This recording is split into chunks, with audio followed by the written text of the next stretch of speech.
Yesterday, I came across an article on Inc.com talking about a tech company called Envision.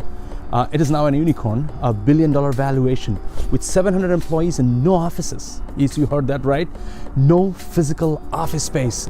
And that got me really excited. Now, you may be working from an office space or maybe not, but chances are high that you may be working with someone who is far, far away from you and connecting from a remote location, delivering his tasks impeccably, and communicating with you whenever you need him. In the startup world today, it is a very common reality. As we have bridged physical separation with instant digital access, more startup teams are now separated by thousands of miles and time zones. And this translation to a remote team play originated somewhat from the need of cost efficiency. Many years ago, when ELANs came to picture, founders got access to cheap resources across borders.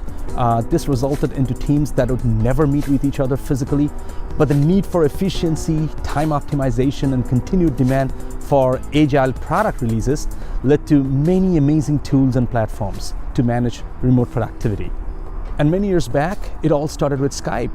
Once we hacked the communication medium, came the productivity and tracking tools. When I started my company in 2011, we were just 10 people across 3 continents already. And with technological innovations in remote workplace and collaboration, we started working with products like Asana, Jira, and then came Slack. We started using products like Envision and Sketch to manage design and development across teams. And timely enough, Amazon gave us access to servers on the cloud that could be monitored, deployed, and managed from anywhere in the world.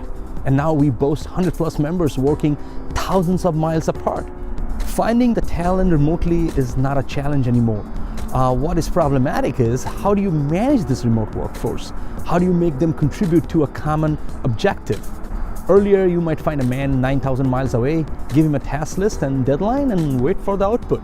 But now, when you are building a whole remote team, you need to manage collaboration, drive productivity, define expectations, and push for agility. Your team members have different cultural and social backgrounds, speaking different native languages, may even have different perception of simple words like yes and no. So what tools will you use to track hours and performance? How will you set performance milestones? What leadership techniques will you practice to empower them with independent decision making? And these questions are not just applicable to large corporations. Seed-stage startups transitioning to a growth stage are bound to face this conundrum. Would love to hear how you are managing remote talent.